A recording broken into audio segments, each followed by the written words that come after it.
오늘 또 가정에서 또한 이렇게 온라인으로 예배드리는 우리 성도님들 모두 위에 하나님의 은혜와 은총이 함께 하시기를 주님의 이름으로 축원하여 드립니다. 오늘은 특별히 2020년도를 마지막 보내는 이제 주일 예배입니다. 지난 1년을 우리가 한번 회고해 보면서 나의 신앙까지도 점검해 보는 그런 귀중한 시간이 되었으면 합니다. 오늘 본문의 말씀을 통해서 내가 어디로 가느냐라는 말씀이 나옵니다. 내가 어디로 가느냐는 그 말씀의 제목을 가지고 함께 은혜를 나누도록 하겠습니다. 창세기는 아브라함과 그의 가족에 대한 이야기가 재미있게 전개되고 있습니다. 하나님께서 특별히 아브라함을 택하시고 부르신 것은 그를 통하여 그의 후손에 메시아가 태어나게 하기 위함이었습니다. 아브라함이야말로 메시아의 조상이 되게 하신 것입니다. 그렇다면 하나님께서 어떻게 아브라함을 인정했느냐 하는 것입니다. 아브라함의 신앙은 조금도 하나님께서 하신 약속의 말씀을 의심치 않고 바랄 수 없는 중에도 믿음으로 바란 이루어질 줄로 생각한 그런 믿음의 사람이었던 것입니다.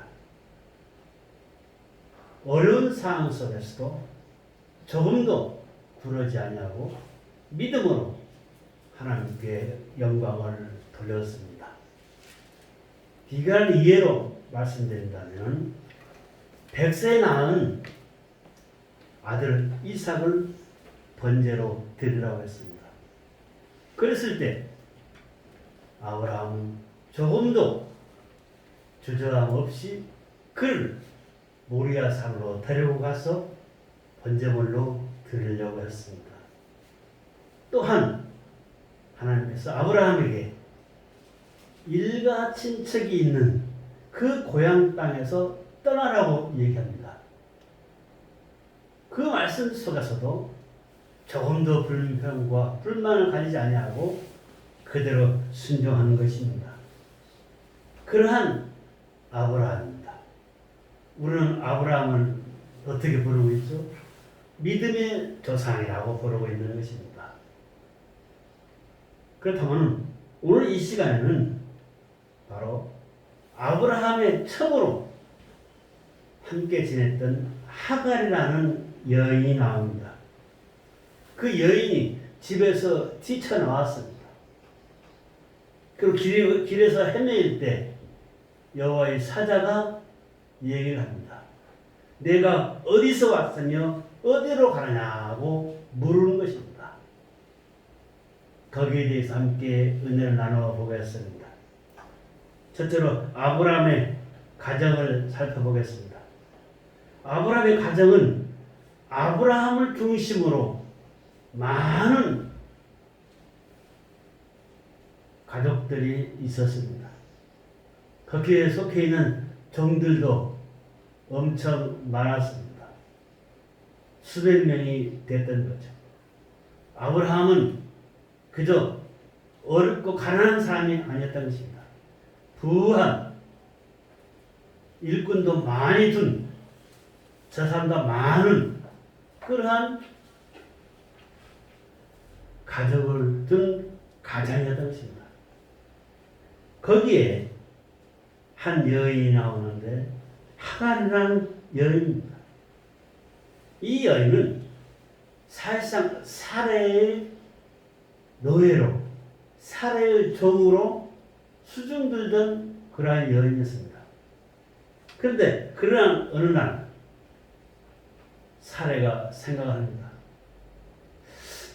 내가 아이를 분만치를 못하고 있으니 하나님께서 아마 나에게서 자식을 허락지 아니하신 모양이다. 이렇게 판단합니다. 그리고 혼자 생각하는 거죠. 차라리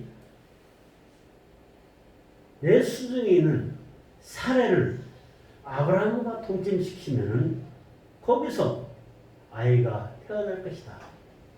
그 자를 후손으로 삼으면 되지 않겠는가. 이러한 어리석은 생각을 합니다. 아브라함도 거기에 수락을 합니다. 그래서 먼 훗날 이 사라에게서 종으로 살았던 하갈이 아브라함과 동침 호구를 하게 됐고, 끝내는 하갈에게서 이제 잉태였다는 그러한 소식을 아브라함이 듣습니다. 하갈은 아브라함의 자식을 잉태했으니 이제는 내가 이 집안의 가장이 될 것이다. 그러면서 사례를 멸시했습니다. 처음으로 들어온 하갈이 본처를 무시하면서 멸시하는 것이죠. 여기에 대해서 우리가 생각해 볼 수 있는 것은 무엇입니까? 잘 되었을 때나 못 되었을 때 우리가 어떠한 생각을 하고 있느냐는 것입니다. 하갈은 아브라함의 아이를 잉태하게 됩니다. 아주 잘 된 거죠. 교만해졌습니다. 사례는 반대로 나에게서는 하나님께서 자식을 허락지 않았던 모양이다 하면서 포기했던 것입니다. 우리는 잘 됐을 때는 잘된 대로, 잘못되었을 때는 잘못된 대로 그대로 그 상황에서 하나님께 영광을 돌려야만이 됩니다. 지난 1년을 한번 회고해 봅시다. 내 삶 속에 어려움도 있었고 기쁨도 있었습니다. 어려움이 있을 때 너무나 좌절하지 않았는지, 사례와 같이 반대로 기쁨이 있었을 때 너무나 교만하지 않았는지, 하갈같이 이러한 신앙은 2021년도에는 다 버리고 새롭게 출발하야만이 된다는 것입니다. 그랬을 때 바로 하나님께서 나에게 은혜의 축복을 부어주십니다. 두 번째로 여호와의 사자가 하갈에게 묻습니다. 내가 어디서 왔느냐? 사실 하갈은 아브라함과 동침해서 잉태하게 되고 그 잉태한 그 기쁨 속에서 반대로 자기 주인인 사례를 멸시합니다. 그리고 이 사례가 어떻게 했습니까? 참다 못해가지고서 아브라함에게 얘기합니다. 나는 도저히 못 살겠다. 도대체 하갈이 나한테 이렇게 할 수가 있나? 난 도저히 못 살겠다고 합니다. 그러니까 아브라함이 뭐라고 합니까? 하갈은 너의 여종이니 내 마음대로 하라. 그러니까 이 사례가 마음을 바꿔줍니다. 다짐합니다. 그러면서 반대로 이제는 하갈을 멸시하면서 하갈에게 학대했던 것입니다. 그 학대에 이 하갈은 못 견뎌서 아브라함의 집에서 뛰쳐나옵니다. 아브라함의 집에서 뛰쳐나와서 갈 때는 자기의 고향이죠. 애굽에서 살 때을 생각을 하면서 애굽으로 돌아가려고 합니다. 하지만 어떻게 됩니까? 애굽으로 가려면 광야를 거쳐 가야 합니다. 광야로 가는 도중에 그는 지쳐서 쓰러져서 샘물 옆에 누웠습니다. 그 모습을 보고서 여호와의 사자가 얘기합니다. 하갈에게 뭐라고 했느냐? 사레의 여종 하갈아, 내가 어디서 왔느냐고 묻습니다. 아니, 그냥 내가 어디서 왔느냐 묻는 것이 아니라 사레의 여종 하갈아라고 한 것입니다. 이 말은 무엇이죠?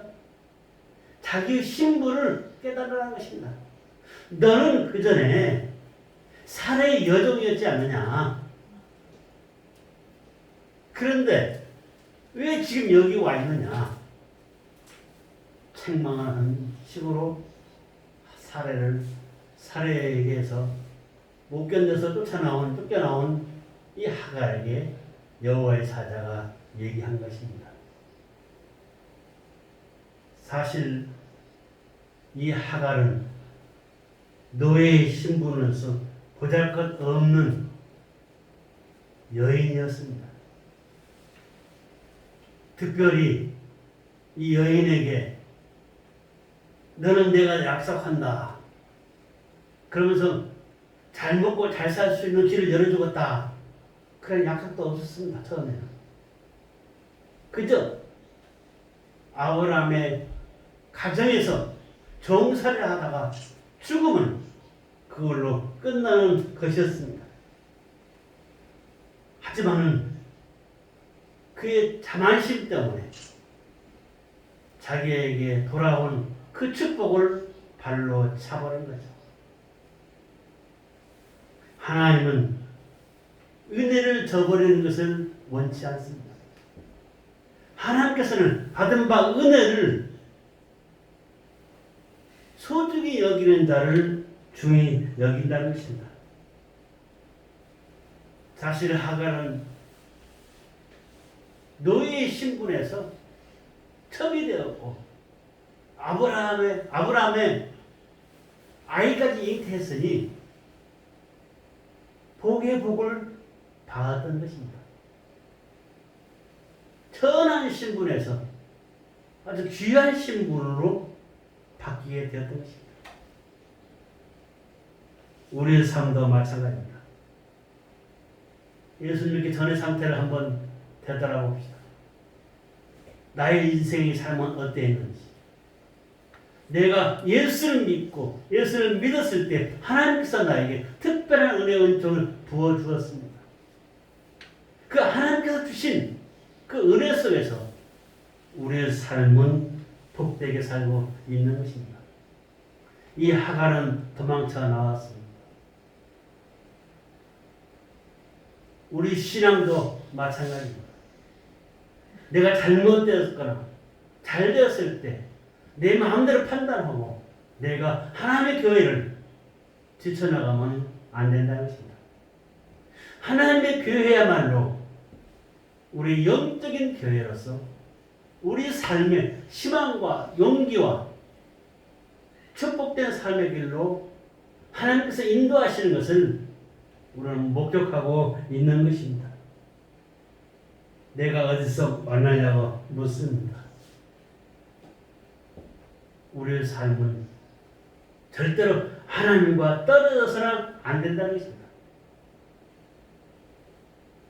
신약 성경에 탕자의 비유가 나옵니다.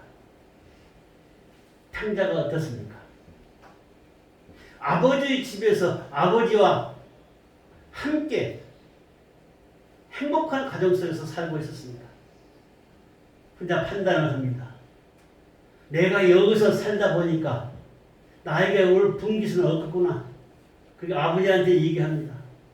아버지요, 내 분깃을 나에게 먼저 주십소서. 그러니까 이 아버지가 그 아들의 분깃을 줍니다.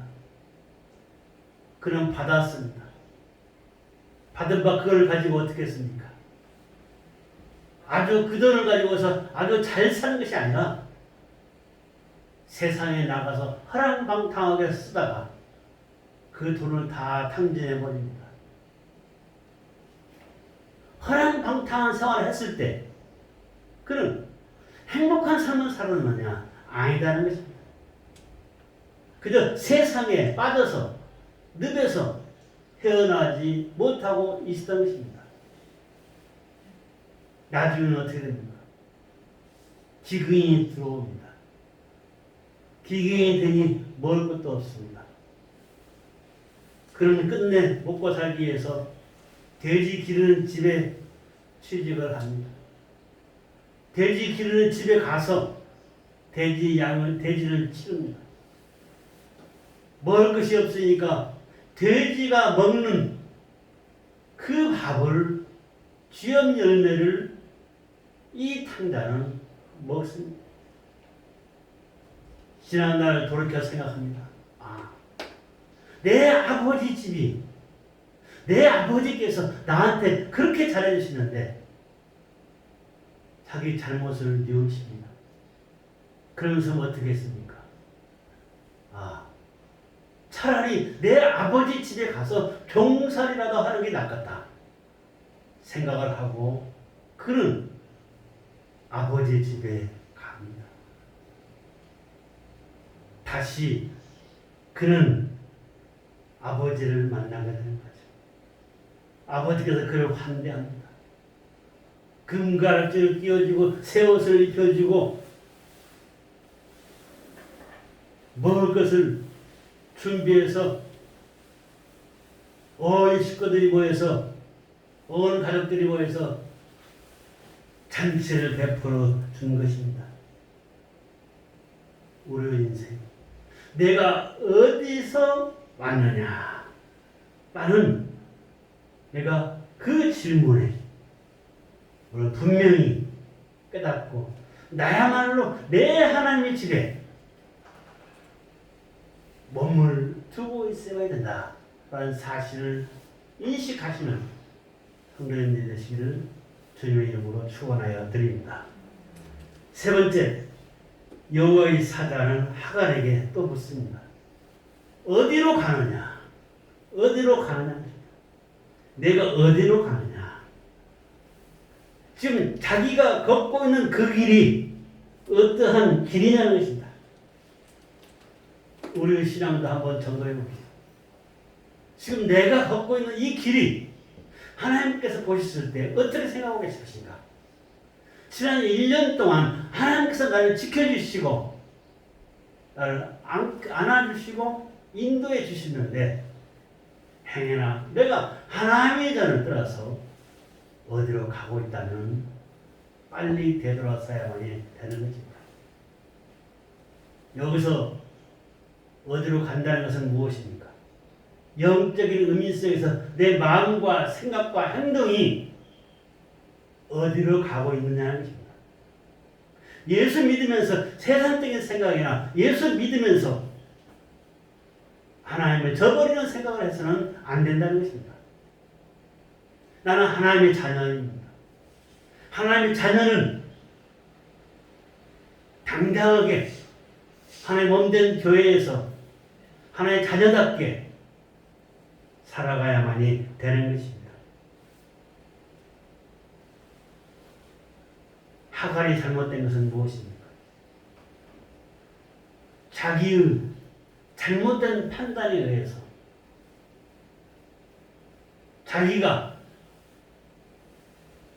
사례한테 순종하며 아브라함에게 순종하며 함께 살았다면 아무런 해가 없었을 것입니다. 하지만 그는 하나님을 저버리고 세상에 나가 있는 탕자와 같이 우리 인생 삶 속에서도 하나님을 저버리는 그런 일이 있어서는 안 된다는 것입니다. 우리는 하나님의 손에서 빠져나갈래야 빠져나갈 수가 없습니다. 하나님의 특별한 자녀로 하나님께서 우리를 삼으신 것입니다. 내가 이 세상에 살면서 가장 지혜롭게 사는 길은 바로 하나님과 함께하면서 하나님의 말씀을 따라서 사는 신앙생활이 되는 것입니다. 하나님의 말씀을 떠나서는 나의 인생 삶에 굴곡이 생깁니다. 어려움이 생길 수가 있습니다. 그때 우리는 사나 죽거나 어떠한 상황 속에서도 하나님과 함께하겠다는 놀라운 은혜의 삶을 누려야만이 되는 것입니다. 분명코 하나님은 우리를 사랑하시면서 우리를 축복의 땅으로 인도하여 주십니다. 하갈이 잘못됐던 것은 불순종으로 인해서 아버지 집을 떠나는 것입니다. 우리도 자칫 잘못해서 불순종으로 인해서 아버지 집을 떠나서는 안 되는 것입니다. 교만과 자만 속에서 이 하갈은 자기가 결정하고 그 결정한 일에 대해서 스스로가 책임을 지게 되는 것입니다. 우리 신앙생활도 마찬가지입니다. 신앙생활을 하면서 내가 잘못했을 때는 그 잘못에 대한 책임이 하나님께서 분명히 묻습니다. 내가 어디로 가느냐? 내가 어디서 왔느냐? 우리 다시 한번 생각해 봅시다. 네 번째로 생각해 보시는 것은 뭐냐? 하나님은 살피고 계시는 하나님이시라는 것입니다. 하갈이 고백을 합니다. 13절에서 뭐라 했습니까? 여호와의 이름은 나를 살피시는 하나님이라고 부르게 됩니다. 쓰러져 있을 때 하갈을 불렀고 그 부른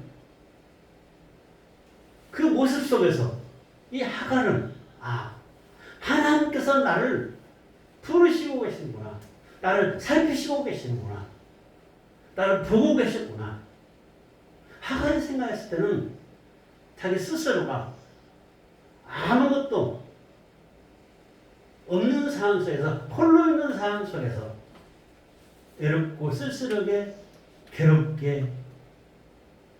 괴로운 생각으로 애굽 땅을 향해 했던 것입니다.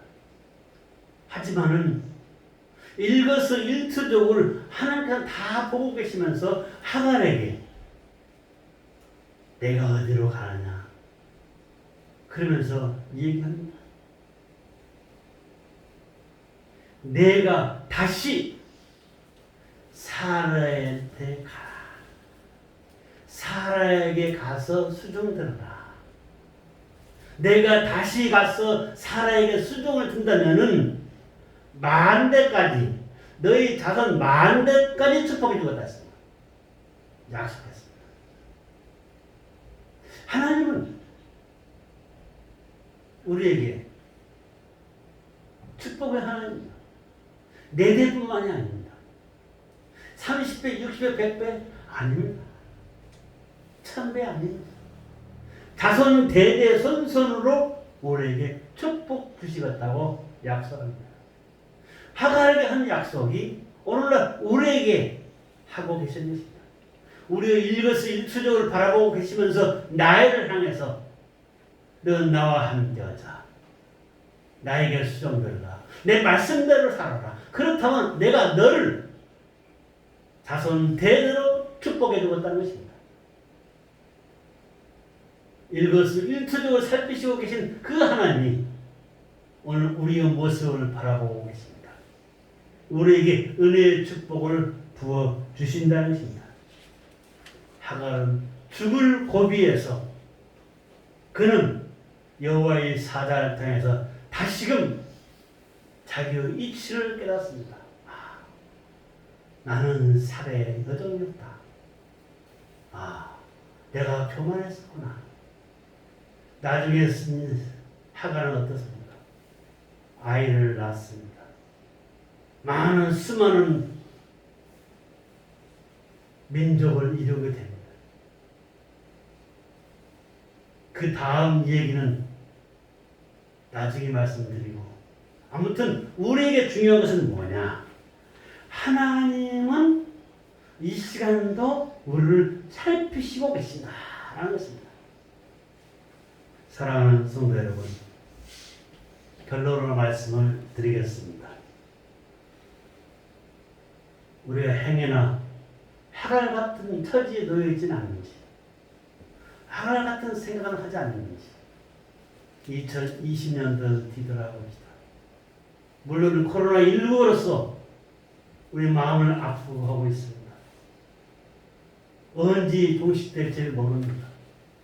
하지만은 일거수일투족을 살피시고 계신 우리 하나님은 우리에게 분명히 말씀하십니다. 너희 마음과 생각은 나를 떠나지 말라는 것입니다. 하나님을 떠나지 말라는 것입니다. 하나님께서는 분명코 우리에게 새로운 은혜의 축복을 부어주신다고 말씀하고 계십니다. 우리 믿음의 생활은 항상 하나님을 향하여야 합니다. 2020년도 나의 믿음의 생활이 하나님께 전적으로 맡기지 못하고 나의 생각대로 사는 것이 있다면 수정을 합시다. 2021년도에는 결단코 아브라함과 같은 믿음으로 바랄 수 없는 중에 이루어지는 축복을 하나님께서 분명히 부어주실 것입니다. 여러분의 신앙을 돌이켜보시고 2021년도에만로 새롭게 출발해서 믿음으로 승리하시는, 믿음으로 여러분 삶의 소망을 이루시는, 믿음으로 하나님께 영광을 돌리면서 하나님께서 주시는 무한한 은혜의 축복을 받는 우리 승리의 성도님이 되시기를 주님의 이름으로 축원하여 드립니다.